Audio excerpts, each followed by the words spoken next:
আজকে অনেক মজাদার একটি রেসিপি নিয়ে এসেছি গাইস। আপনারা কেমন আছেন? আশা করি আলহামদুলিল্লাহ আপনারা ভালো আছেন, আমিও ভালো আছি গাইস। তো এখানে আপনারা দেখতেছেন কত সুন্দর একটা ডালা সাজানো, তাই না? কেমন লাগে এই ডালা সাজানো আপনাদের? আমার তো অনেক অনেক ভীষণ ভালো লেগেছে। তো আজকে ছোটোখাটো আমার ছেলের জন্মদিন পালন করলাম। তো ছেলের জন্য, ছেলে মেয়ে মানে সবাই তো খুব পছন্দ করে বিরিয়ানি। তো এখন ছেলে বলতেছে আম্মু বিরিয়ানি তৈরি করো।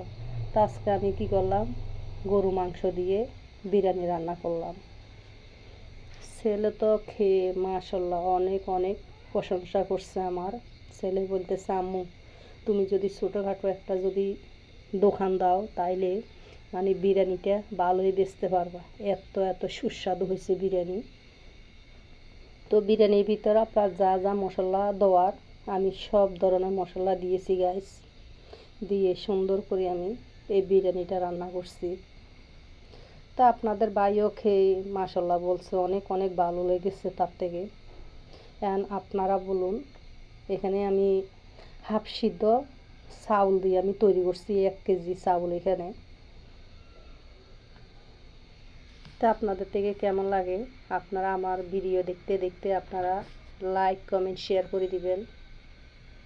তা আপনারা কমেন্ট করে জানাবেন গরু মাংস দিয়ে বিরিয়ানি রান্না কেমন লাগলো আপনাদের থেকে। যদি একটু হলেও যদি আপনাদের থেকে ভালো লাগে তাইলে প্লিজ আপনারা ভিডিওটি শেয়ার করে দিবেন, লাইক দিতে ভুলবেন না। আমার ফেসবুক পেজে আপনারা ফলো দিবেন, ইউটিউব চ্যানেল সাবস্ক্রাইব করে দিবেন। দেখুন আপনারা। তা এখন আমি পরিবেশন করে আপনাদেরকে দেখাবো কত সুন্দর, একদম ভাতগুলো একদম জর্জরে, একটার সাথে একটা লেগে যায় না। মাশাল্লাহ অনেক অনেক মজা হয়েছে। তো সাথে তো এখানে সাদা ডিম আছে, তারপরে ডিম ফ্রাই আছে, বেগুন ভাজা আছে। দেখুন আপনারা। তা আমি খুব সুন্দর করে ডেকোরেশন সাজা নিতেছি। আপনাদের থেকে কেমন লাগলো? তো প্লিজ প্লিজ আপনারা কমেন্ট করবেন, কমেন্ট করে জানাবেন আমার ডেকোরেশনটা কেমন লাগলো আপনাদের থেকে।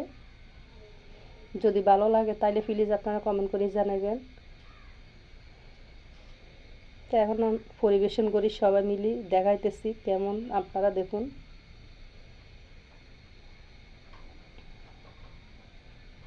তো আপনারা ভিডিও দেখতে থাকুন আর এনজয় করতে থাকুন। ভালো থাকুন, সুস্থ থাকুন। আল্লাহ হাফেজ।